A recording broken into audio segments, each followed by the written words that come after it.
I want to welcome all of you and thank you for joining our webinar today. This is our third virtual conversation on a topic that is very, very important to many of us, some of us even on a personal level, who are actively engaged in caring for older loved ones. My name is Rob Cashel. I'm the president and CEO of Family and Children's Agency, and I'm delighted to be the moderator of today's conversation with such a distinguished panel who I will introduce in just a few minutes. As many of you know, Family and Children's Agency is one of the largest nonprofit human service organizations here in Fairfield County. We serve children, families, adults, and seniors, and provide a variety of human service programs, including parenting education, family support, foster care, adoption services, after-school programs. We also provide licensed mental health and substance abuse services, services to the homeless, and also a large number of programmings for our services to seniors. This year is a very special year for FCA. This is our 80th anniversary of serving the communities that we serve. And since 1942, we have actually impacted the lives of over 1 million people through the critical services that we provide to the communities in Fairfield County. One of the most important services here at FCA is our services to support seniors and their families. Our home care services include home care aides, personal attendant and live-in care, social work services for seniors and their families, our personal alert emergency response service, all are part of our array of services that provide services to seniors. Within the last year, the city of Norwalk has actually now designated us as the umbrella organization for services to seniors in the greater Norwalk area. Now, caring for older loved ones can be clearly a challenge, but can also be a labor of love. In spending time to make sure our loved ones are safe and comfortable, you're providing dignity to these seniors in their latter years. Certainly the last 2 years have been particularly challenging, and our panelists may make reference to this, given the challenges of COVID-19. And I really look forward to hearing their expertise on some critical questions that we already have, but we will be looking to you all as our audience to also pose questions. So please put your questions in the chat that you'll find at the bottom of the screen, and we'll do the best we can to answer those questions. Also, we want to make sure that if questions are not answered today, that you have a chance to reach out to our experts and obviously get a follow-up. So stay tuned in being able to do that as well. So let me introduce our panelists for today. First, Marie Allen is the Executive Director of the Southwestern Connecticut Agency on Aging, also called SWCAA, where she's responsible for the administration of state and federal funds to support community-based programs for older adults and individuals with disabilities. Welcome, Marie. Thank you. Carolyn DeRocco is Vice President of Programs and Education at the Alzheimer's Association Connecticut chapter. She has more than 20 years of experience working with individuals with dementia and as a therapeutic recreation director. Welcome, Carolyn. Thank you so much for having me. And then finally, Ligia Masilamani is the director of FCA's home care program and has been with the agency for more than 20 years. In her role, Ligia leads a team of over 65 caregivers and staff providing critical in-home services to seniors in our communities here in Fairfield County. So let's start with some questions for our panelists. And first, Marie, I'm going to start with you. Sure. And some of these questions, of course, are ones that I think we can all relate to. The first question is, what are some of the signs to watch for in your aging loved ones that would cause you to have concerns? And what approach the situation is best in caring in a sensitive way as opposed to appearing overbearing?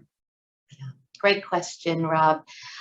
There's the obvious: who left their keys in the freezer, who has become a little bit more forgetful about paying bills or showing up on time for family gatherings or other events. But there are other signs than those obvious forgetful items. Things like less engagement, fewer phone calls, stepping away from friends, perhaps not going out as often as they had before, taking a pass on events like, weekly bridge games or card games, taking a pass on going to a movie with a friend. Those types of items are things that could be a precursor. Perhaps the individual is starting to fear their forgetfulness and starting to worry that others will see those signs, especially their friends and the people who love them, and they don't want to worry anyone. So when you see that lack of engagement and that pulling back, that's where you can start to have those conversations. And how do you do it in a sensitive way? Certainly not by accusing or demanding answers or insisting that mom or dad go see a doctor. It starts off by just, tell me, what do you enjoy doing, Mom? What are the things that make you happy during the day? I see that you're not going to your weekly bridge games. Did something happen? Did the group change? Why are you feeling that way?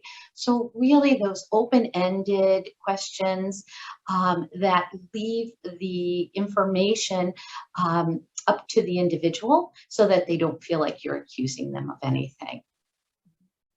And yeah, Rob, I love how you say labor of love. It's a rare opportunity to care for our parents. So let's not miss it, right? And then just in addition to what Marie said, saying, how can I help you? It's not that reverse. They said it's a reverse parenting. It's not reverse parenting.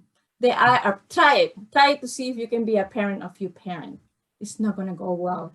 So kind of saying, how can I help you? Let's talk about it.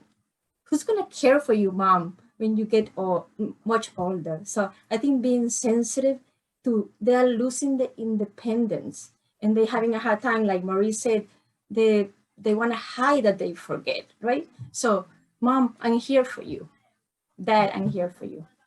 I think one of the key words, Marie, that you said, it's memory changes, right? So again, looking at, this is somebody who has changed, like this not going out, or these missed conversations or mispaying the bills. That key word, Marie, that you shared is memory changes. That would be a flag. And I love, it's not one conversation, it's several conversations. And I think that helps it not be so harsh, and having several conversations and checking in, like you said, Marie, how are you? And like you said, Marie, giving concrete examples. I'm noticing this, so that the person, you're not just saying, you seem forgetful, Mom, we think we need to do something. It's, let me tell you what I've noticed. So I think that's wonderful that you shared that. So let me start, Carolyn, with you, and again, a question for the panel. Resistance can be a real challenge as an older parent or relative, or someone who is somebody you're caring for, is moving towards a place where they need more help and more support. And I know oftentimes it can be a real challenge when that older adult really is resisting maybe the support that they truly need. So Carolyn, starting with you, any tips on that? Sure. Well, again, we have to remember, if somebody has Alzheimer's disease or related dementia, part of the ability to have good judgment, right? It's not just memory loss. So they may not have the judgment or the insight that they need help. So knowing that as a caregiver, to remember that this is somebody that may have a disease process, maybe they might not be diagnosed right then, or maybe something you're helping them to get a diagnosis, but knowing that it's not just memory loss, it affects judgment. So again, knowing that you, without the disease, have judgment that you may be helping them with. So I think that's really important. Again, approaching with that care and concern. Sometimes I've talked to families about going to the doctor for a medical reason rather than, Mom, I think you have a memory problem. I often will say to families, there's the annual Medicare annual wellness visit. And you can say to your family member, you know, this is something that, you know, it's covered. Let's get use of that payment and let's go and have a checkup and make sure everything is well with you.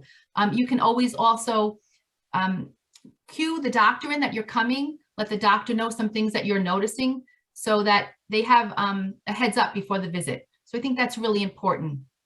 Always going with the person to the doctor if you're noticing, but that resistance can help if you're going for something medical rather than, Mom, I think you're forgetful. Yeah, terrific. Marie, Ligia, any additional thoughts on dealing with resistance? I'm so happy that we're bringing up resistance because I've been in this field for over 25 years, and the resistance that you face from a parent or a loved one who perhaps needs some help with the aging process is one of the most difficult things I've ever encountered. And I tell you, with all my experience in the aging field, when it happened in my own family, it was amazing how little I knew, or the few things that were effective in overcoming the resistance. And I think what's really hard for an adult child to understand is you have to make two lists. One is a list of safety. Is Mom and Dad safe? Are there things that they are doing that could really compromise their safety? And, you know, everyone looks immediately to driving. We have to get Mom and Dad to stop driving. Well, you know, somehow we all made it through our teenage years and we were not spectacular drivers and we made it. So just because Mom had one fender bender, it doesn't mean run in, take away the keys and stop everything. Really assess for safety. If she's able, he or she is able to maintain safe, then allow them the maximum independence. The house, one of the first things I noticed with my grandfather, his wife was meticulous in housekeeping. When I would go and visit, things were getting a little dirty. The bathroom wasn't quite as clean as it had been in the past. Laundry wasn't folded and put away in the place where it should have been. The grass was a little higher and it needs. So those are things that perhaps they wouldn't be the way you would keep house, but don't get crazed by the fact that things are going to look a little different. However, if food is in the refrigerator for well past its expiration, and there's a good chance that Mom or Dad will eat that food and really have some dietary problems because of it, then that crosses over the line of safety. So know where to assert yourself and where to say, okay, either I'm going to spend a couple hours cleaning the house if I want to see it a little cleaner once a week, or I'm going to let it go if Mom and Dad are happy with the way it looks. We'll let that go. With resistance from the elder, one of the things I found most helpful was explaining to my grandfather the effect caregiving was having on me, and asking them to consider additional help, because, you know, there was the travel and getting to his house and doing all the cleaning and paying all the bills and making sure all those things were taken care of, was leaving very little time for he and I to bond and spend quality time together. So when I asked him to get a homemaker or other supports, he would say no. He was worried about, you know, money. But when I explained to him that it was important to me to have the additional time to spend with him, that's when he opened up his wallet and said, okay, it's time to start getting a little bit of services in, because he wasn't doing it for himself, he was doing it for me. So you have to find that what's valuable to that individual. It was valuable for him to keep me safe and well cared for. And so therefore it helped break down that resistance. Rob and everybody, one of the things that is valuable to our seniors, and we all know this, is to stay home. So having those conversations about, you know, to stay home, you had to do a little work, right? We had to allow somebody to come and help you bathe, cleaning the house. It's like a little part-time job. after aging, right? So putting it that way, like Maria Ellen said, kind of, make it as, okay, let's have this conversation, that, because they tell you, everybody, I don't know if you heard it, if you put me in a nursing home, I'm gonna come and hunt you. Isn't that what we hear from our parents? I tell my kids that already, so so kind of having that conversation is, you have to do a little bit of work, to be able to stay home. Be part of the conversation is so important, like you shared about the independence. Being part of that decision-making is so important. And again, as you shared, Marie, letting them know, for you, this would be helpful for you so that you're not worried. I think it has been such a key, even with people who have dementia, they still care, they still have feelings, and they still want to have that sense of purpose. So important to be engaged in that conversation early on, if you can be. What are some of the decisions that we make together that, that you're choosing, and they're part of that conversation? It's so important. Right. One other thing, Marie, when we talked about safety, sometimes people ask with dementia, how do you know, and when is it safe to be home alone? And a couple of things, there's a word called agnosia, not recognizing people, objects, or sounds. So someone may say, oh, if there was an emergency, I could absolutely call 911. As a caregiver, you want to check in. Can they physically really dial those numbers or call on that cell phone? Do they understand what the sound of a smoke detector, what does it mean if it goes off? So these are some things, we talk to families about, is that safety factor, like Marie, you talked about. That's a lot of specific conversation about when is it safe. Yes. So thank you all. And Marie, thank you for sharing the story with your grandfather, because that does kind of bring it to a real life situation that many of us deal with. And I will share one for the panel and would love to hear your thoughts of a parent of mine who has had a very, very active life, but now is in her 90s and really struggles with the fact that her life is nothing like it was before. And the challenge is, I think, some of her, at times, depression, although at other times it's not depression, it's simply a reflection of being 92 and not being able to do what she could do before. So any thoughts and tips to give those of us caregivers on how to respond to that? Because I think many of us feel we have to fix it, right? We have to come up with an answer. And if you take a step back, I often realize there isn't any answer, but I'd love to hear you all comment on that. Aging is, and I think,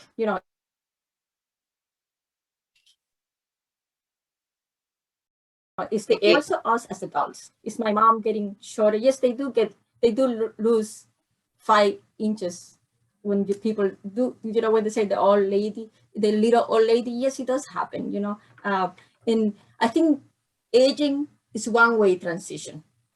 You cannot, it's not regression. You can make somebody younger, right? So, but kind of being and talking to the seniors, it's okay to continue doing a little, your physical activity is not gonna be the same. It's a one-way transition and kind of moving along with them. I like to use it. If you ever try, Rob, like you said, you talked to one of your parents, it's like a meditation. You have to slow down. It's a meditation for us because we are always in the goal, right? Why are you not moving fast enough? They move slower than us. So take that time to meditation and actually go in the page and you're gonna see it's like doing yoga. That's one of the things I would suggest too is focusing on strengths rather than weaknesses. I think often we think about what we can no longer do, but try to, for the caregiver as well as the person who's aging, is focus on what can you still do and focus on that rather than what I'm no longer able to do. So I think that could be very helpful. Somebody, they've lived a wonderful life. They have a lot of knowledge, and let's use that knowledge. Let's reflect, and there's a reason why we reminisce, right? To talk about those things in my past. So really focus on strengths rather than weaknesses. I think if your loved one is able to express her sadness at having some limitations, it's also, again, a great conversation opener to say, okay, clearly you can't go hiking on your own anymore, but what would you like to do? Do you like to stroll? Let's find that activity. that lights your fire the way that the other activities used to, and finding, whether it be a senior center, whether it be a group within an assisted living. Again, that sense of purpose is so important to find. The Norwalk Senior Center, for example, uses senior volunteers to answer the telephones. Those ladies were the best receptionists anyone could ever have. And to a fault, each one of them said, it means so much to me to have my day and to know that I'm going to be on those phones. So maybe the phones aren't possible, but there are programs where you can call a child, an intergenerational check-in, or, be a foster grandparent, or connect to other volunteers.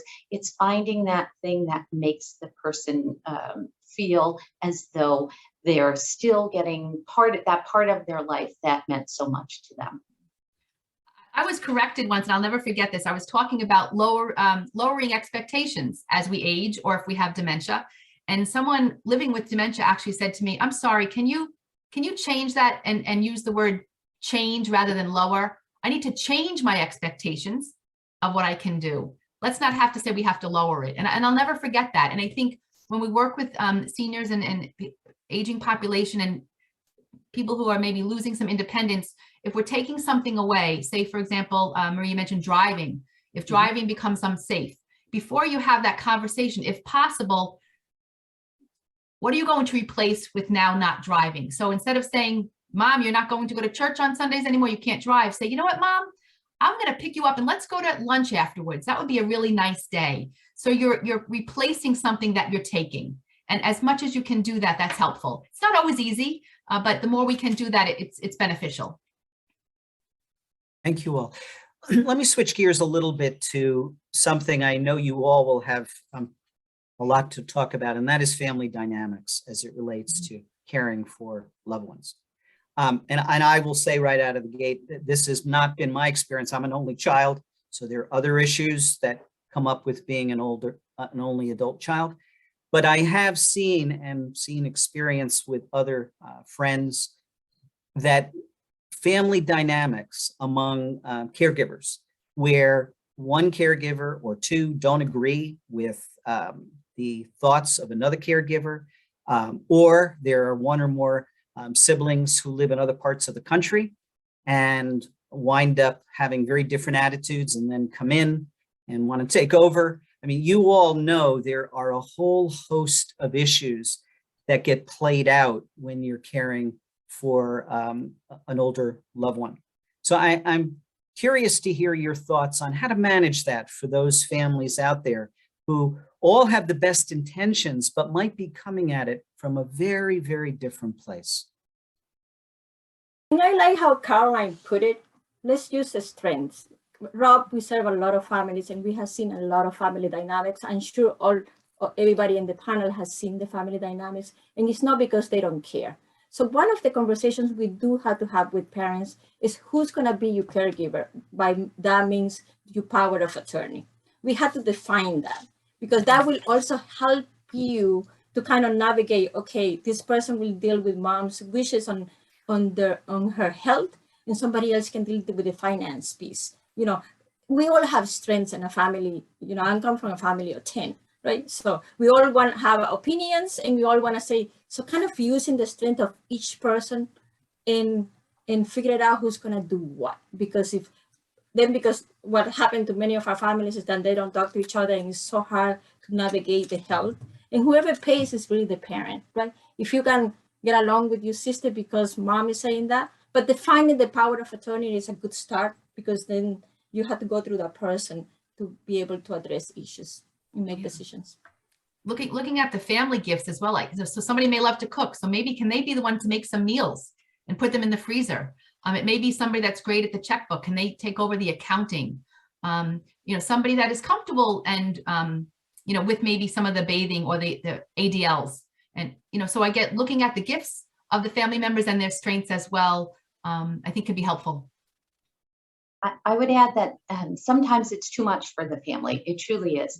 There's something called the consultant effect. The person that walks in with a briefcase and puts the briefcase down and tells a group of people something, everyone believes because they're the expert, they're the consultant. But if you, as a member of the family, as one of 3 brothers and sisters, said exactly the same thing, the family would poke holes in it and say, that'll never work. That's not what I'm doing. You're wrong, you're wrong, you're wrong. So occasionally mediation to help a family understand, to make sure that when the family's talking, they're not talking over the mom or dad too, which I have seen so many situations where the mother might be sitting at the table and yes, she has some diminished capacity, but not complete diminished capacity. And no one's asking mom. Everyone's talking about what mom wants, what she needs, what she will have.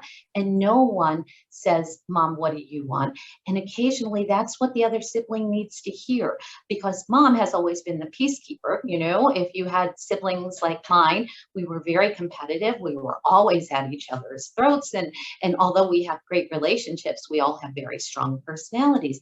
So mom always played peacekeeper. And when she does that, she does not tell sister number 1 that she doesn't want to go into an assisted living, but she's telling sister number 2, please don't ever send me to that assisted living. So sometimes bringing everyone together, having a mediator, having that, person with the briefcase come in, just gets everyone to calm down and to hear what's in the best interest of mom. And saying that at the table, look, I know that each and every one of you want what's best for mom. All we need to do is come up with the plan that makes this work. This is not your plan, my plan, it's our plan with mom. You know, Marie, you make a very, very important point about, and I know we talked about the dignity and respect that needs to continue to be there towards an older adult. And I'm thinking of my own family situation with my father, who was having some real health problems, physical health problems, and was in the hospital. And the doctor came in and spoke to both me and my stepmother as if my father wasn't even there. Mm-hmm. And he was totally cognitively there. He finally turned to everyone and said, you're talking as if I'm not even in the room. Yeah. So I think you all have noted this, I'm sure, that our healthcare system sometimes isn't always kind to seniors. Absolutely. The healthcare system, the healthcare system is not friendly to seniors. And Rob, thank you for mentioning that, because one of the things that happen, hospitals are overwhelming for seniors. So if you can do the transition with them, as easy as you can, there are busy places. Everybody's running around, nurses are coming in and out, and the senior is in a different level. So you have to advocate for the senior. If you do something, the healthcare system, something that you really have to advocate, they are more likely to, it's for young people. The younger you are, they're more likely to get services. So sometimes you have to make that decision. So. Yeah. Even with somebody who's cognitively impaired, maybe has dementia caused by Alzheimer's or another form of dementia, we really stress the importance of eye contact, body language, and speaking to the person, because they may not understand language, but they know your body language, whether you're engaging with them, whether you're focusing on them, and we involve them in the conversation as well. It's so, so important. And just getting back to caregivers, we know that it could be emotionally, financially, and physically exhausting for a caregiver. And we were speaking about families. Sometimes it may not be a family member that's going to help you with the care. It may be a friend or a neighbor or someone from the church. So sometimes looking outside the box, if you're having some resistance and lots of family dynamics, look to other people in your life that have said, let me know what I can do, and draw on those other people that can help you.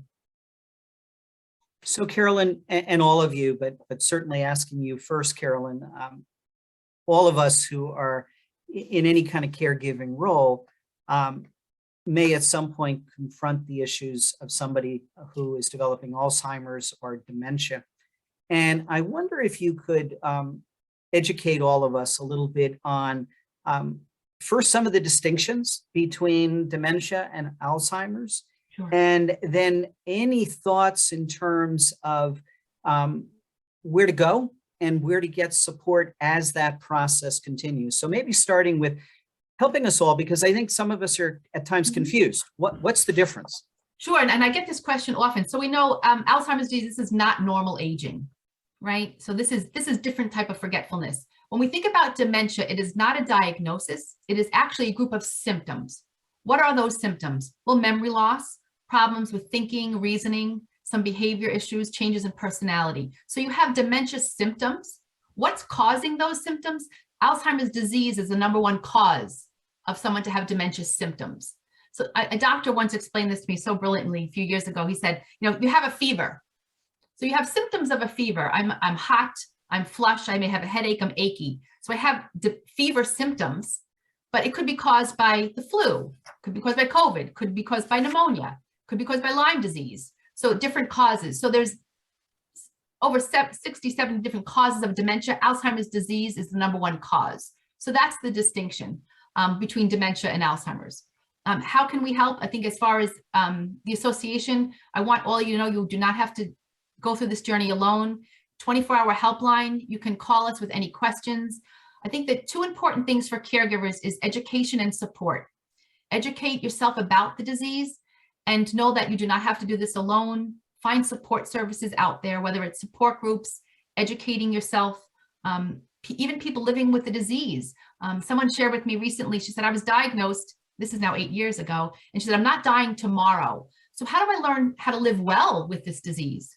So again, helping the person live well, educating the caregiver on communication strategies, effective communication strategies, understanding and responding to dementia-related behaviors. So I think the key there is the education and support programs that we have. Hope that answers the questions. We have a whole hour program on understanding dementia, but it is different. It's not normal aging. And I think for caregivers, not to be afraid to talk about it. Yeah. Not to be afraid to talk about it. And you said, Carolyn, the options out there, and the association has options for people to get support around this? Absolutely. So we have, and I sent a whole handout that you'll all get who've registered. But again, support groups throughout the state. Our 24-hour helpline is for professionals as well as for somebody living with the disease or a caregiver. It could be, where's the nearest support group? Or it can be, you know what, I'm having a really bad day. Bathing mom, can you give me some pointers? We have a community resource finder that has a list of adult day centers, senior centers, skilled nursing, assisted living, neurologists, diagnostic centers, elder lawyers, so to help you navigate, and that's nationwide. Again, all the education programs that we have are free online, where sometimes in the privacy of your own home, our caregivers can't get out to do a program. There's videos, you can listen to other people with the disease speaking, as well as caregivers sharing their struggles and helping each other with tools to cope. Great. Caroline, I think it's really important to also get diagnosed. I think a lot of people go on the diagnosis. You know, if you feel that your mom has those symptoms of dementia, take it to a doctor and let them get the diagnosis. They can get more help that way, and it is easier for us to accept. You know, one of my favorite stories is my husband's mom has dementia, and she's in a different country, but he speaks to her on the phone all the time. And then every time he talks to her, I go nuts. I'm thinking, oh my God. And then when he finished, I said, don't speak to your mom like that. And then he goes, I know how to talk to my mom. Now she got more words. And now he says, I wish I knew. I wish you told me. Yes, absolutely. Early detection and diagnosis is one of our missions. Really, it's so important to get diagnosed, to have that conversation. Sometimes you may want to start with your PC, but definitely get tested, a neurologist, geriatrician. Again, understanding what's happening is going to help the person living with and the caregiver understand the behaviors and why is this person not remembering. I told them something, 10 times today. It helps just at education and support and getting diagnosed. Absolutely. Yeah. I want to stress the importance of the education, and it's not the education so much the academic education of reading and understanding the difference between an Alzheimer's and dementia. It's also the education of understanding what we as a caregiver can do to change our perspective. I took care of that same grandfather until, his 99th birthday when he passed away. And he had significant Alzheimer's and was in an assisted living. And every day after work, I would go there and sit with him. And I realized that we were basically sitting there looking at each other for about an hour. And then I would help him get into bed and give him a kiss goodnight and leave. And it was not a very great time for him or for me. I think it was just born out of obligation. And then I talked to an occupational therapist who told me about the fact that, engaging in little activities. What did he like to do? He loved to play cards. So I brought a deck of cards. We started playing cards. I have no idea how to play cards. And at that point in his life, he didn't know how to play cards anymore either. But about every 10 minutes, he'd yell, "I won," and have his hand. And it became an activity. It became something we looked forward to. We started doing, work with felt, putting together pictures. I showed him, stupid cat videos on an iPad. And it was something that we were able to enjoy the time together. I think sometimes as a caregiver, not knowing, not understanding Alzheimer's means also not understanding what to do with that precious time that you have left. That makes it, above the obligation. Yes, it is an honor to care for your loved ones. It's also really hard. So what can we do to reframe the way that we think about it so that we're enjoying that time and they're enjoying it too? Absolutely. Because the caregiver, this is a long goodbye. It's a lot of grief, but again, focusing on those strengths. I love that you said that, Maria, about the cards, because when I teach, I talk about it's not the end product, right? If you're making cookies, they could not taste so great, but it's enjoying doing the activity together. And you're not being tested on it at the end, but just doesn't matter who wins, but just playing and engaging, and never underestimate the value of your presence. Just being present with someone is so important. And take a break. Caring for somebody with dementia, or even being a child with somebody with dementia, it's a lot of work. It's a lot of repetition. It's a lot of, how you doing, son? How you doing, daughter? The same thing. So take a break. Let your friends, I don't know, Rob, you by yourself, but use people, your friends around you, talk about it. Get help from somebody. It's very difficult to do it alone. And that's why the support groups are so important, that Caroline is saying, because now you're talking to people who are going through the same thing. And it's not, oh, my mom is mean. Oh, my mom is mean too. And that is this balance in your brain. They're not just mean people. So, but you can familiarize when you talk to somebody who's caring also for somebody with dementia. And often the caregiver is thinking, I must be doing this all wrong. And they speak to other caregivers and say, oh, you know what, this is the disease process. This is not my fault. It's not their fault. They have a disease and we can't see it. So getting that support, I've been a support group leader for probably 30 years, and listening to the people in the group support each other and give tools and tips is so invaluable, so invaluable. So we have a couple of questions that have been coming in as the three of you are talking, and I suspect this could be a question that we could have a whole day on, but oftentimes when caregivers are dealing with an aging parent and the needs that are there, the cost of service becomes a whole nother element of what one has to deal with, and I think can often govern a lot of what is provided. So I know this is a very broad question, but what do you advise caregivers on how to address the issue of resources that their senior may have or may not have, and then how best to navigate that, because it's a very complex issue. And Maria, I'm gonna let you have the most portion of this, but I'm gonna do tell you, a lot of our families that we work with, they don't like to talk. Seniors do not like to talk about their money, right? So let's not talk about the money. You have to have those conversations. And as I said earlier, start talking about, for you to stay home, we have to do some work, right? So we are here in a partnership. So kind of introducing that. It's not a program out there. Maybe Marie knows a better program that pays for everything, or pays, that we can say is just one way answer. It's so many different answers. People who has low income, Medicaid coverage for some of the services. You have the long-term care insurance. You have different options, right? But sometimes the senior, they have to pay themselves. And sometimes they're saving that money for their children, right? And the children says, Mom, just pay for it. So having that conversation, not about money, but about the care and how is the care is going to get coverage. Go ahead, Maria. Oh, Carolyn. Sure, I'm going to jump in and talk a little bit about having that conversation early.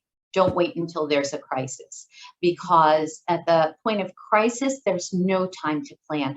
I read something very interesting in Forbes, I think it was Forbes magazine, where people spend more time planning vacations than planning for the last chapters of their life. And I thought, isn't that interesting? We have no idea. We know we're going to live, if we're healthy at 65, there's a very good chance that a female is going to live to be 88 and a male is going to live to be 86. That's a lot of time after work.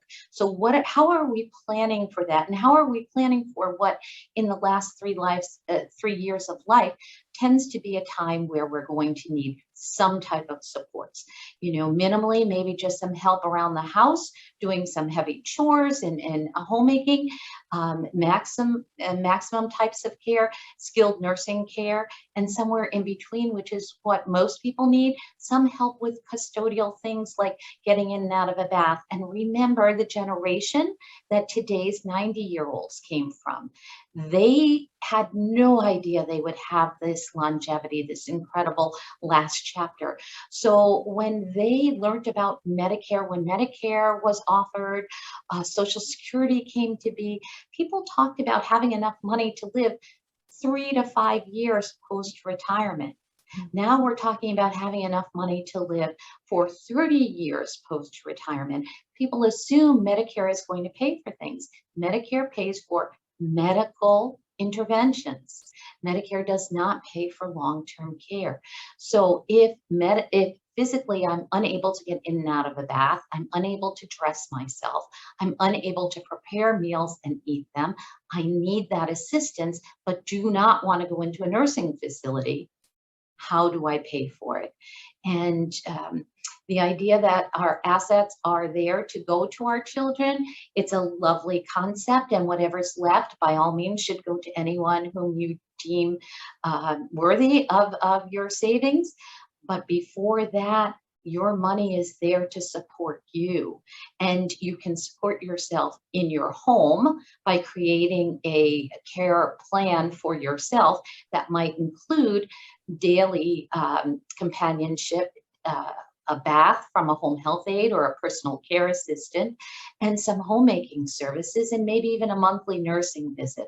And you would go to a wonderful agency like Family and Children's Agency, and you would talk about how can I make this care plan work, and say, okay, this is going to be my monthly bill, and I'm going to pay it.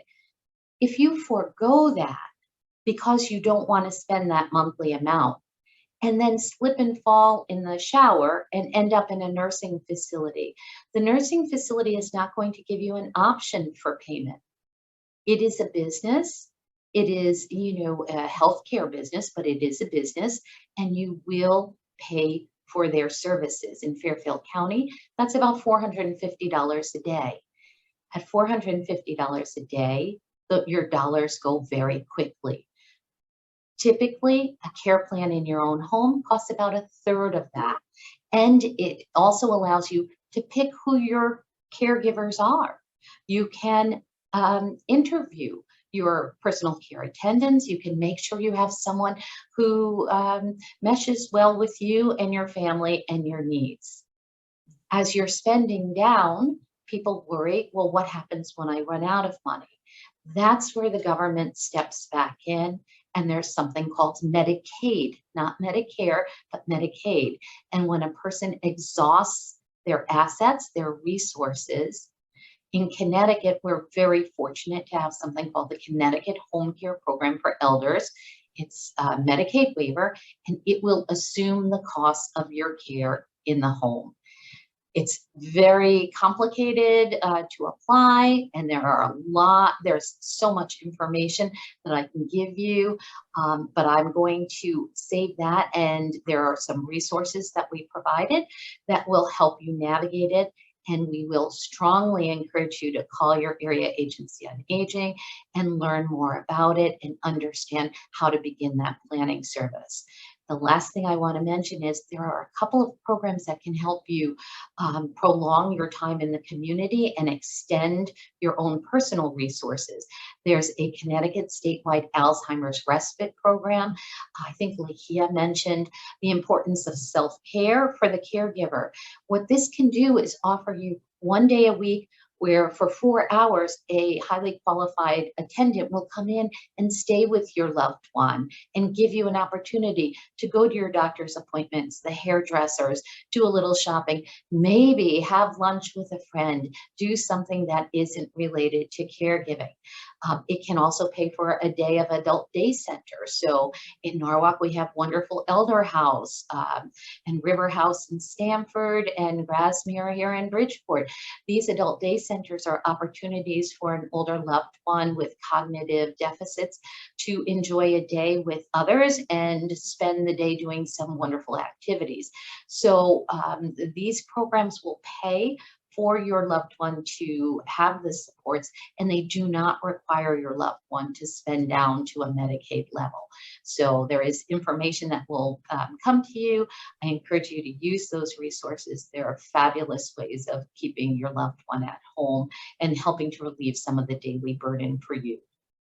If there is too much to remember, you can always call us.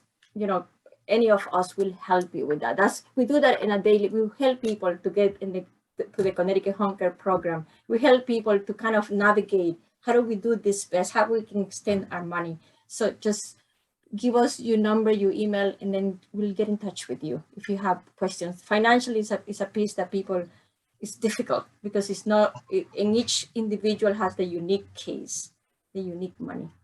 Yeah, we'll usually always suggest like legal and financial planning if you can. You know, as we know that especially Alzheimer's disease or related dementia is someone can live from 3 to 20 years, the average 8. So there's a long time of care. I will always usually say, call the area agencies on aging for different programs. There's veterans benefits sometimes that someone may not be thinking about for either the person living with or the caregiver.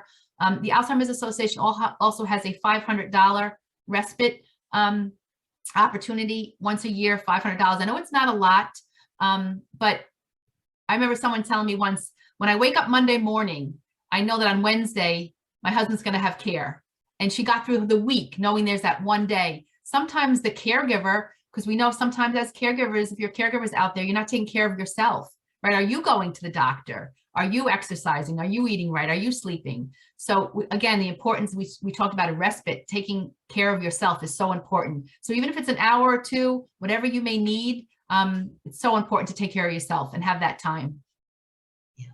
So this is such an important issue, as you all are sharing and your wonderful expertise. And I know myself that, you know, in one generation, the shift, my grandparents passed away in their mid-70s, and my father died at 90, and my mother is still alive at 92. So in the space of one generation, the issue that I know each of you have touched on, Marie in particular, which is people are living longer. And, you know, it is changing the whole dynamic as it relates to care, but also the cost of care. And I know each of you have alluded to the fact, and I think seniors often really struggle with the sense they're going to run out of money. If you passed away at 70, that was probably not anywhere near as likely as if you live well into your 90s, right? Mm-hmm.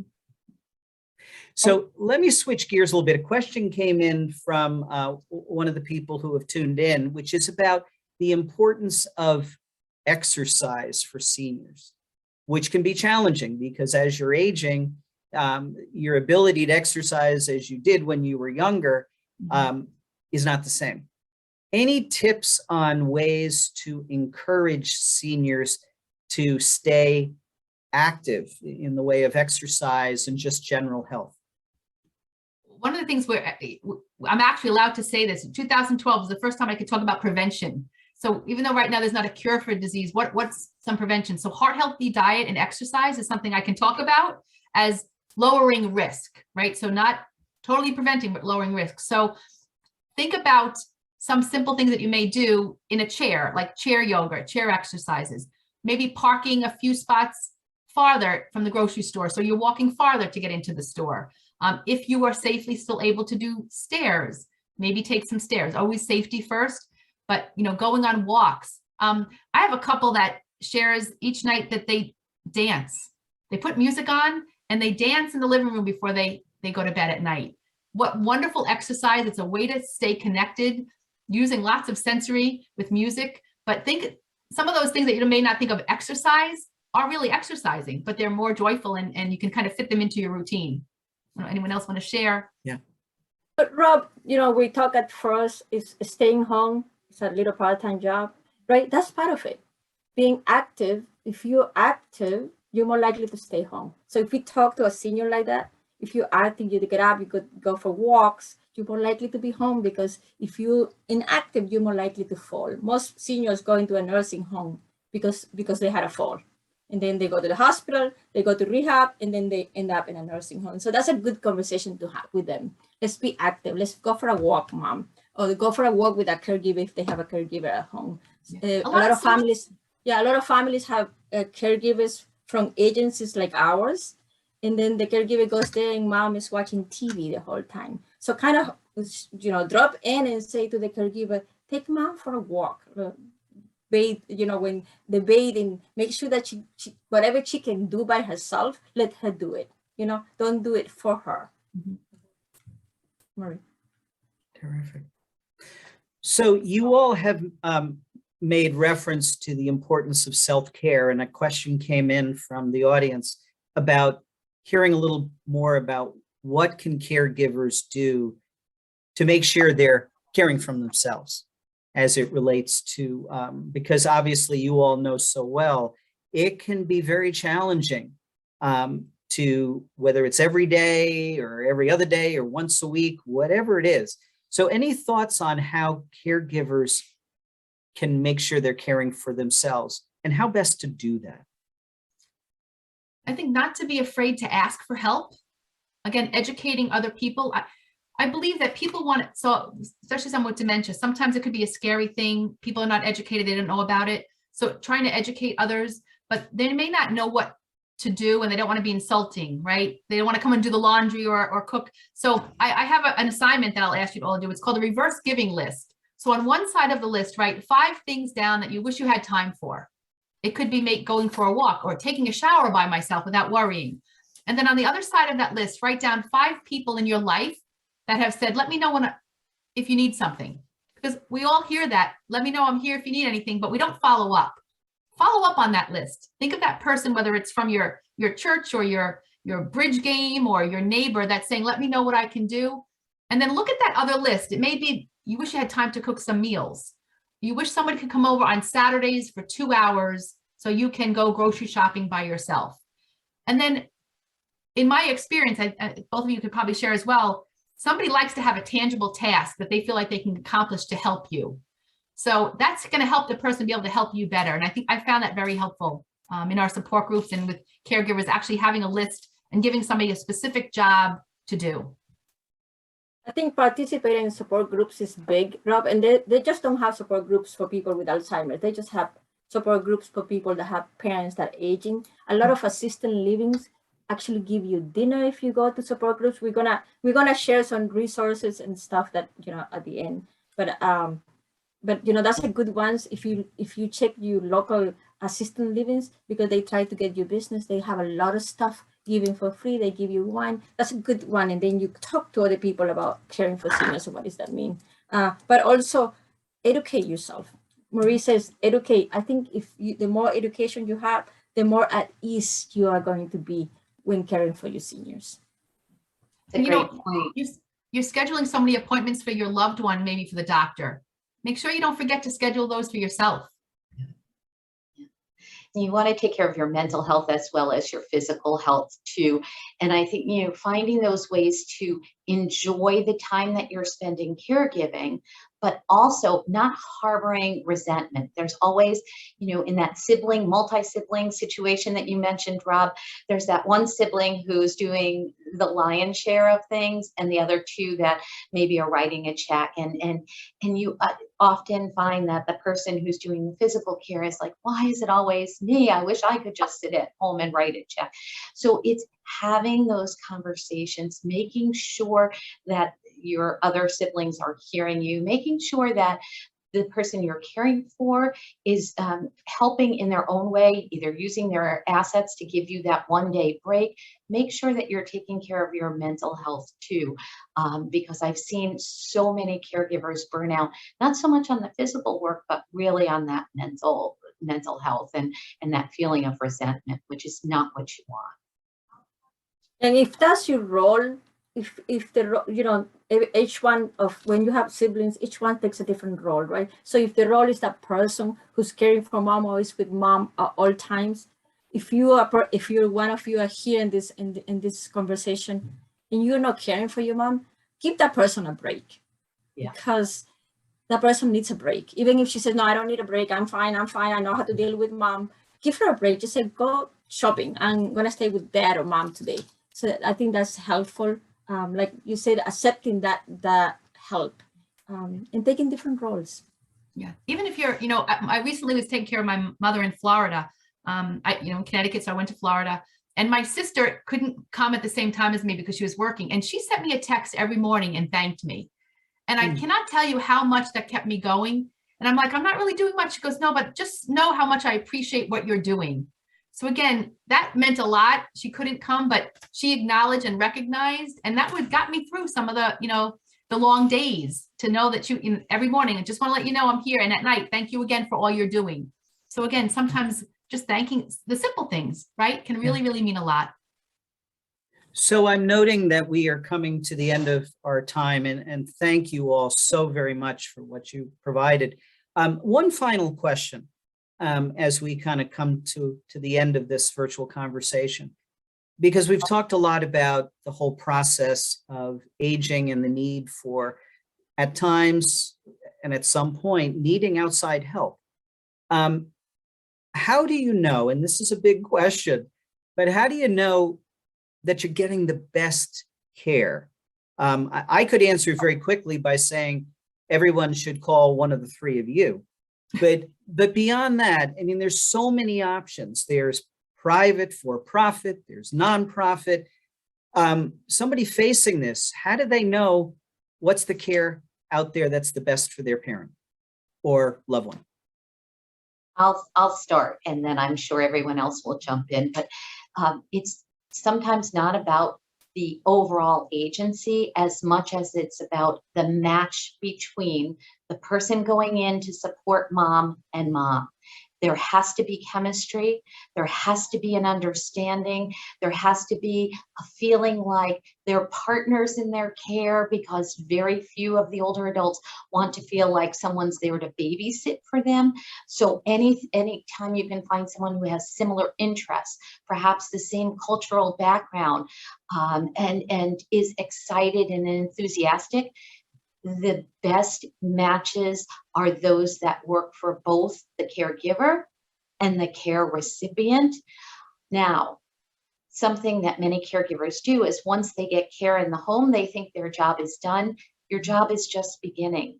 You are responsible to go in and surprise your mom and the caregiver, to do those checkups, to make sure the relationship's working, to talk to both of them openly and honestly about what they've done that day. If you want to see the caregiver taking the walk, like Ligia mentioned, talk about, well, why didn't we get to a walk today? Or what are we going to do different tomorrow so that we can have that walk?